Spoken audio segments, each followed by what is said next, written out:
Nsemmulkom u nistidnukom għal dal-programm tal-Front Martin il-Umu tal-Kampanja Ħelsin Nazzjonali.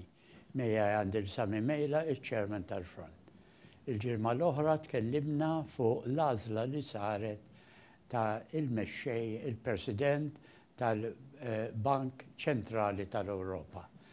Din il-ġimgħa se nikkonċentraw fuq l-għażla li saret tal-President tal-Kummissjoni Ewropea.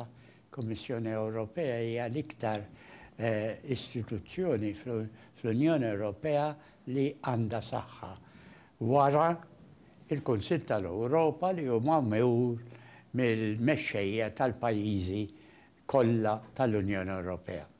Nistiedem mal-ewwel sieħbi ħalli jgħidilna x'inhu ħsibiet tiegħu dwar din l-għażla li saret. Kif qed inti dott l-għażla ta' Ursula von der Leyen bħala President tal-Kummissjoni Ewropea hija ħanejdilek l-iktar pożizzjoni għolja fil-Unjoni Ewropea u l-iktar waħda b'saħħitha, l-iktar li tikmanda. U tajjeb li nibdew allura anke nispjegaw daqsxejn il-Kummissjoni x'inhi u x'mhijiex.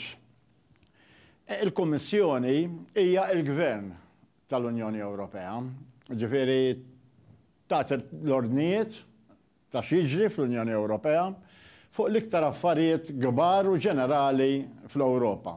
Deċiżjonijiet dwar ekonomija, ordnijiet dwar foreign affairs, tinnegozja trattati bejn l-Unjoni Ewropea u pajjiżi oħra, pereżempju tiffinalizzhom, ġifieri dan huwa l-Gvern tal-Unjoni Ewropea. Però barra minn hekk, il-Kummissjoni hija wkoll il-leġislatura tal-Unjoni Ewropea. Ġifieri fl-Unjoni Ewropea mhuwiex il-Parlament illi jgħaddi l-liġijiet. Din hija xi ħaġa li mi demokratika xejn. Hija l-Kummissjoni li tipproponi l-liġijiet u l-Parlament elett l-iktar li jista' jagħti fuq affarijiet kbar, fuq liġijiet kbar, huwa opinjoni. Il-Parlament elett tal-Unjoni Ewropea għandu l-vito jekk jgħaddux ċertu liġijiet imma sekondarji.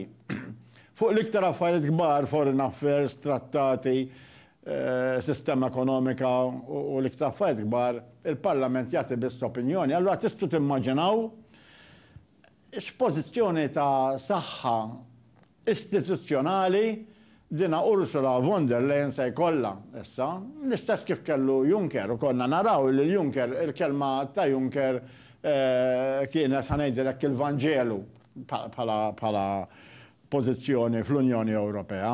Issa l-ewwel ħaġa li għandna ninnotaw hawnhekk allura hija apparti jista' jkunx Juncker jew Ursula.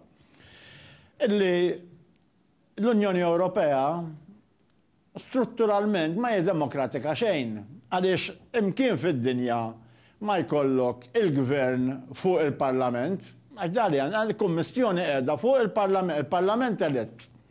Il-Kummissjoni mhijiex eletta, imma hija magħżula mill-Gbarat ta' Brussels u fl-istess ħin il-Kummissjoni hija l-leġislatura fir-realtà. Allura din turi kemm hija m'hemmx demokrazija vera fl-Unjoni Ewropea. Biex wieħed jara kemm hija ċara din tan-nuqqas ta' demokrazija, ħares daqsxejn lejn l-Istati Uniti tal-Amerika. L-Istati Uniti wkoll hija għaqda ta' pajjiżi differenti, kull stat huwa pajjiż fir-realtà, imma il-President tal-Amerika jiġi elett mill-poplu kollu. Din Ursula von der Leyen li se tkun il-President tal-Unjoni Ewropea fir-realtà mi eletta minn ħadd, mhux eletta minn ħadd biss. L-ewwel biċċa xogħol li kellhom il-medja fl-Ewropa mal-intażlet di kienet illi l-medja jispjegaw lil 500 miljun ruħ tal-Unjoni Ewropea minn iedi għax diħ ftit fil-Ġermanja għax ħadd ma kien jafu biha, pereżempju aħna l-poplu Malti biena ċert illi ftit kien hawn minn qatt sema bisimha, jien personalment qatt ma kont ngħid bisimha, sena naqra ħafna fuq x'inhu għaddej, inkluż fil-Ġermanja, jiġifieri da biex nuri kemm m'hemm demokrazija xejn u kemm aħna Malta klifna rajna minn idejna bil-mod kif qegħdin fl-Unjoni Ewropea u kemm qegħdin hemm biex nobdu għaliex aħna issa ġejna f'sitwazzjoni fejn deċiżjonijiet imponuti kollha fuqna. Intażlet din, meta ngħid intażlet mill-kbarat tal-Unjoni Ewropea, prattikament minn Merkel, għax Merkel tikmanda l-Ġermanja, ġifieri intażlet mill-Ġermanja, daqsxejn minn Franza, imma l-bqija il-pajjiżi żgħar, inkluż aħna, anke pajjiżi oħrajn relattivament żgħar, ma kellhom saħħa illi jiddeċiedu min ħajkun fl-ogħla kariga ta' President tal-Unjoni Ewropea.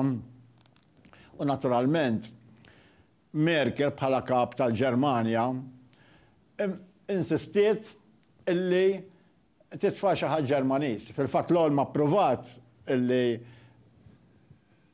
tinnomina lil Weber Ġermaniż ukoll, meta Macron ma qabilx u mbagħad marru għat-tieni għażla li hija Ursula von der Leyen li mbagħad din anke Macron naċċetta u da xi tfisser da kollu. Di tfisser illi fil-5 snin li ġejjin bdejna von der Leyen President tal-Unjoni Ewropea ħajkonna garanzija illi l-Ġermanja u daqsxejn Franza jibqgħu jiddominaw il-kumplament tal-Unjoni Ewropea. Din hija garanzija din għażluha biex tieħu l-ordnijiet minn għandhom ħankunu ċari, ġifieri warajha di ħajkun hemm il-Gvern Ġermaniż u daqsxejn il-Gvern Franċiż. Issa apparti dan kollu ħalli naraw li jenna bħala Malta xi tfisser u x'tolqotna din. Apparti li m'hemmx demokrazija u dan kollu ġa spjegajnieh. Għalina l-għażla ta' der Leyen qisu bħal meta il-kardinali fil-Vatikan għażlu l-Papa Franġisku. Meta il-kardinali fil-Vatikan jażlu l-Papa, aħna l-poplu Malta ma jkollna sejta xejn. U da l-istess, da ġara li l-kardinali ħanajdilhom hekk. Fi Brussels, wara ħafna tiġbit u diskussjonijiet u x'naf jiena u horse trading jgħidulu bl-Ingliż, għażlu lil din il-papessa ħansejħelek, illi hija ħatkun il-kbira issa tal-Ewropa. Bid-differenza kbira mbagħad bejn il-Papa Franġisku u l-papessa der Leyen, illi differenza hija illi l-għażla tal-kardinali fil-Vatikan ma jikmandax il-Gvern Malti. Il-Papa Franġisku ma jikmandax il-Gvern Malti.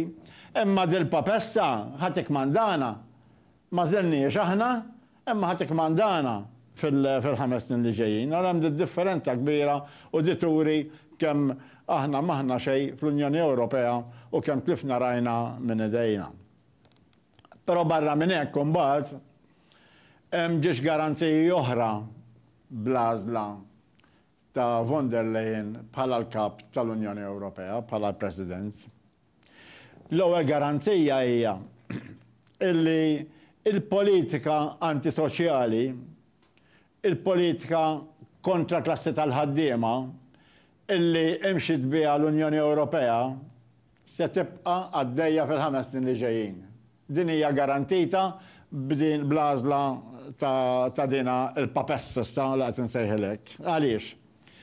Għaliex dina żgur illi ħatibqa bil-politika illi teżisti, l-ewwel nett tar-raġuni laqqas kieku trid ma tista' tagħmel li trid u tibdilha, għax din mhux eletta mill-500 miljun ċittadin tal-Unjoni Ewropea, din magħżula min jikmanda l-Ġermanja u l-Franza, prattikament l-iktar, u allura tittoqgħod għall-ordnijiet tagħhom fir-realtà.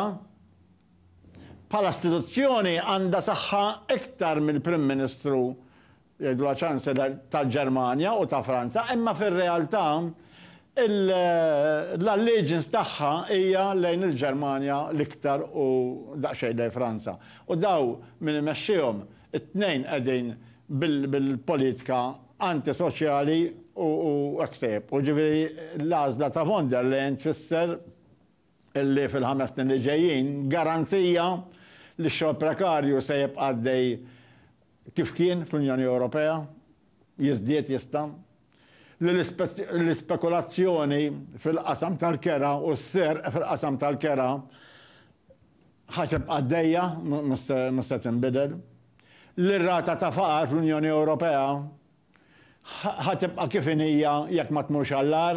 Hemm rati kbar, issu xaw anke hawn Malta, u imma barra pajjiżi oħrajn hemm rati iktar kbar minn Malta tal-faqar fl-Unjoni Ewropea. Hija garanzija illi id-drittijiet tal-istrajk ħajkomplu jitnaqru fl-Unjoni Ewropea. Fl-Unjoni Ewropea d-dritt tal-istrajk huwa garantit. Imma mbagħad tant dejjem minn żmien għal ieħor jagħmlu restrizzjonijiet daqqa għax ma tistax tistrajk jaf peak hours, daqqa tittati notice minn 3 tim qabel u daqqa, insomma, di garanzija wkoll. Garanzija li l-militarizmu fl-Unjoni Ewropea se jibqa' jiżdied mhux se jonqos, żgur minna din. Garanzija li l-entrapriża tad-drogi illegali se tibqa' għaddejja gas down fl-Unjoni Ewropea, għax fil-fatt qiegħda fuq l-aġenda ta' dena Derlejn u tal-kbarat ta' Brussels kif se jagħmlu biex id-droga xi darba insibu l-kapta tagħha. Din hija garanzija sħiħa li l-kummissjoni li se tmexxi il-papessa ħatibqa' miexja kollox kif kien qabel u mhux se jinbidel xejn essenzjalment favuri klassi tal-ħaddiema u mhux se jkun hemm l-ebda aspett soċjali. Però hemm garanzija oħra issa. Garanzija oħra hija l-ribellioni illi ilha issa tikber ukoll ġewwa l-Ewropa kontra Brussels u kontra l-politika ta' Brussels. Illum veru li hemm movimenti bħal Brexit li jridu jitilqu mill-Ewropa, però hemm ħafna iktar mbagħad movimenti illi għalkemm ma jdux jitilqu irridu jibdlu l-mudell Ewropew. Issa, u da qed jikbru wkoll, qed qegħdin jikbru kemm dak li jridu jitilqu kemm dak li jridu jibdlu il-mudell.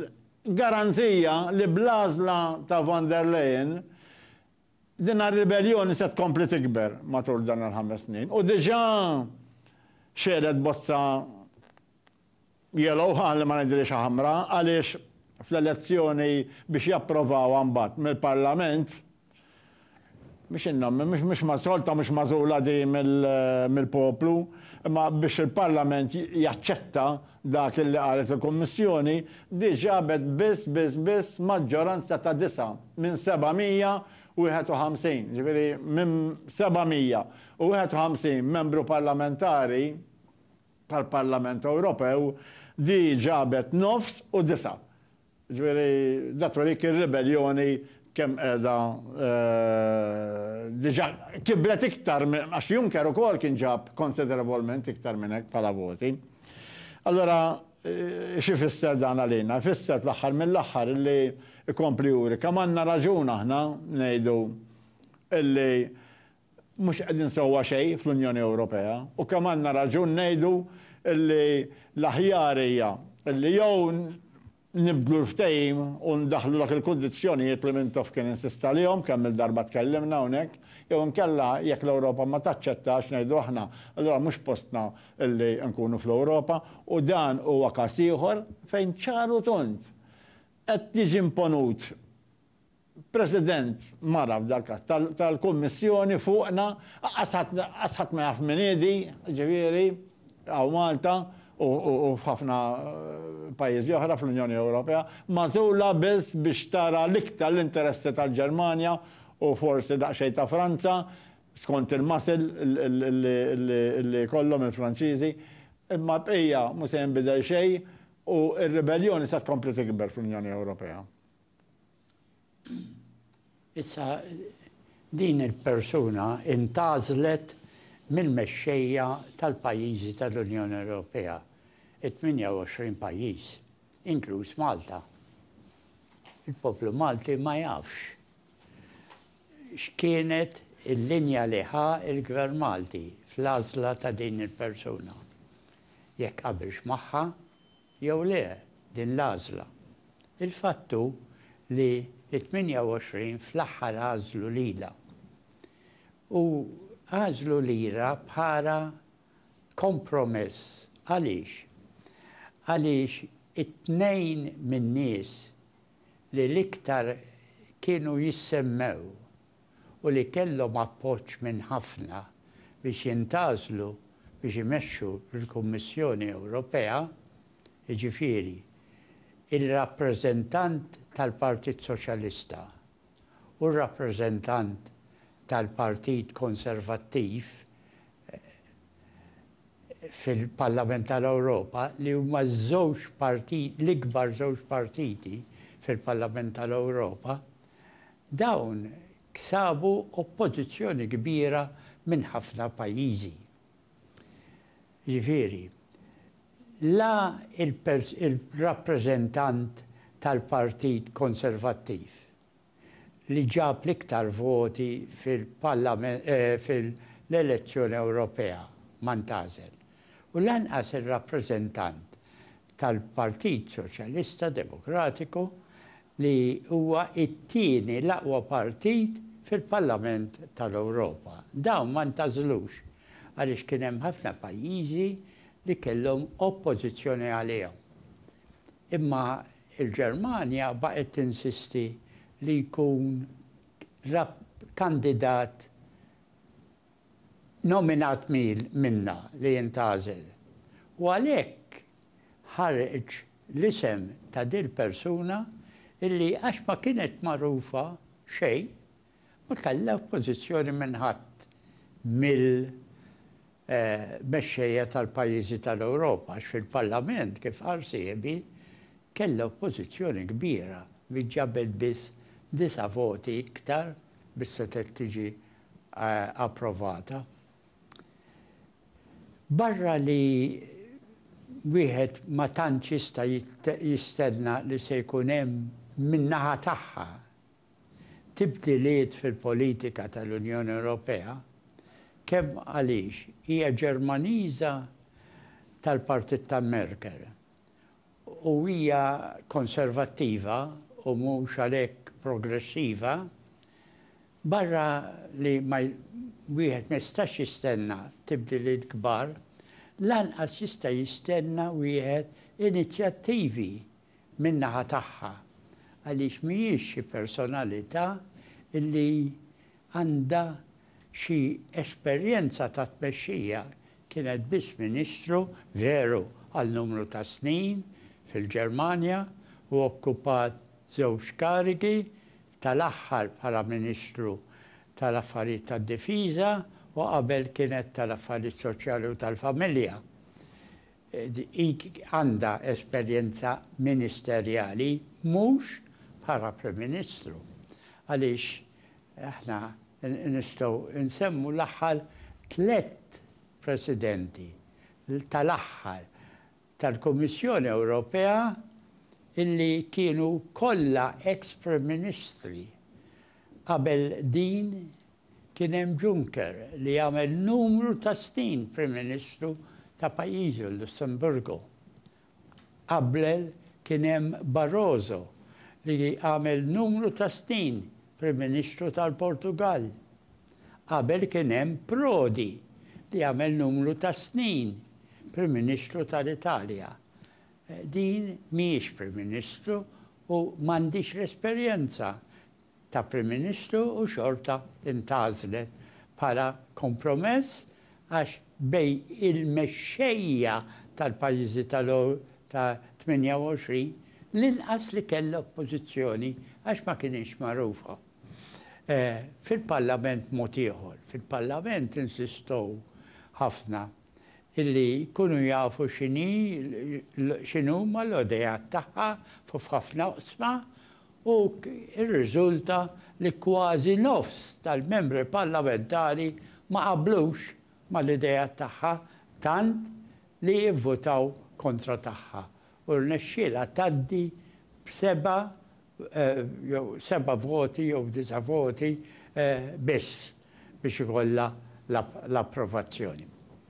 Issa dina intgħażlet wara 3 darbiet li 28 mexxejja tal-pajjiżi tal-Unjoni Ewropea kellhom jintaqgħu apposta biex forsi jiftehmu fuq min ikunu il-persuni li jmexxu l-aqwa istituzzjonijiet tal-Unjoni Ewropea. Ġifieri, il-Kummissjoni Ewropea, il-Bank Ċentrali tal-Unjoni Ewropea, min ikun il-President tal-laqat tal-mexxejja tal-Unjoni Ewropea, ġifieri il-Kunsill tal-Ewropa, tal-Prim Ministri u l-Presidenti tal-pajjiżi tal-Unjoni Ewropea li jmexxu l-Unjoni u min ikun ukoll il-President tal-Parlament tal-Ewropa. Dawn il-laqat kif semmejna jidilli xi xandira tal-ġimgħa l-oħra jew ta' qabel, dawn il-laqat isiru apposta mill-mexxejja jiltaqgħu u jiswow kemm xa flus l-Unjoni Ewropea meta jsiru dan laqat tal-mexxejja tal-pajjiżi. U saret stima kemm tixwa lill-Unjoni Ewropea ġurnata ta' meta jintaqgħu dawn it-28 mexxejja tal-Unjoni Ewropea. Dawna biex jintaqgħu bejniethom billi ħafna minnhom għandhom lingwi ilsien differenti, ikunu bil-fors iridu jkun hemm it-traduċuri, it-translators biex jittraduċu il-diskorsi li kienu qed isiru bil-lingwi differenti. U jsiru spejjeż kbar. Ġismat li ġurnata waħda tiswa lill-Unjoni Ewropea 450 miljun euro. 450 miljun euro.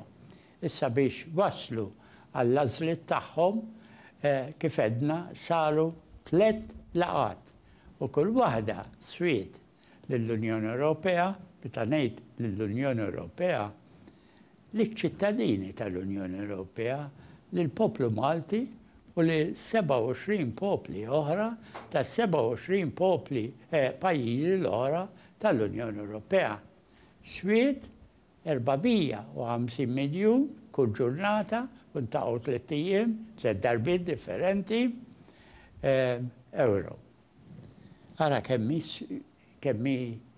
l-Unjoni Ewropea hija ta' spiża kbira għaċ-ċittadini tal-Ewropa biex laqa waħda tal-mexxejja tal-Unjoni tal-pajjiżi tal-Unjoni tiswa 450 miljun euro.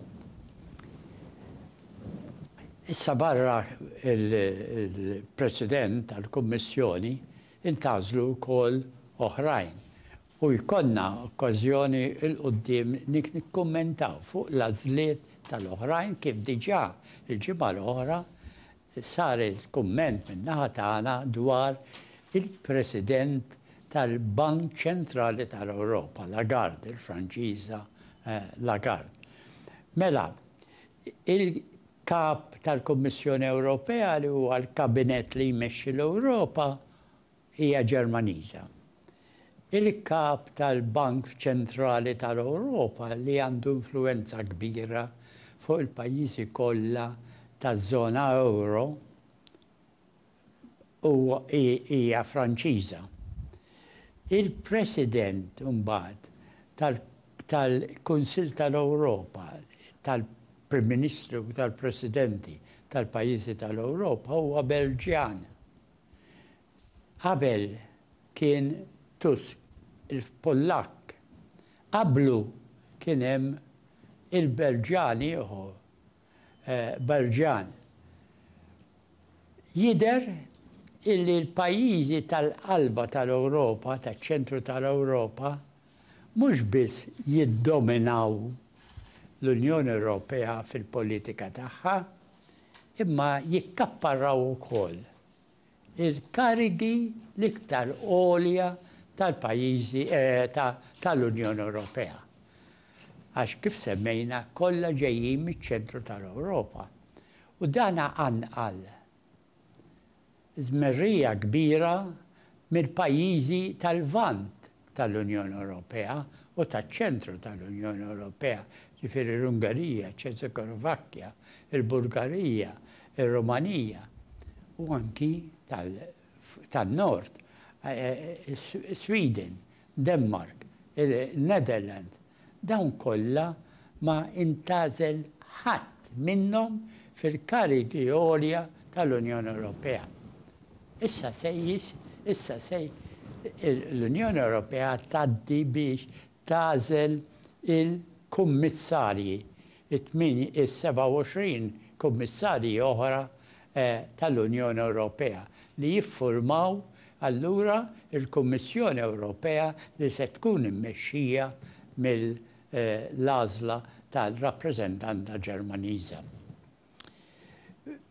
Din il-Kummissjoni Ewropea skont it-Trattat ta' Lisbona ma kellix tibqa' magħmula minn 28 membru jew 27 meta toħroġ ir-Renju Unit. Imma kien l-numru kien inqas.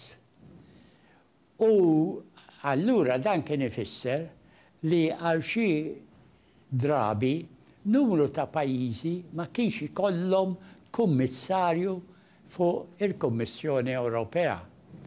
Għax ma kienx ikun hemm 28 jew 27 kummissarji. Imma meta sar ir-referendum ġewwa l-Irlanda, l-Irlandi, il-poplu tal-Irlanda ivvota kontra it-Trattat ta' Lisbona u waħda mir-raġunijiet kienet li denek it-Trattat ta' Lisbona kif kien sar kien ifisser li għal xi żmien l-Irlanda ma kienx jista' jkollha kummissarju membru tal-Kummissjoni Ewropea.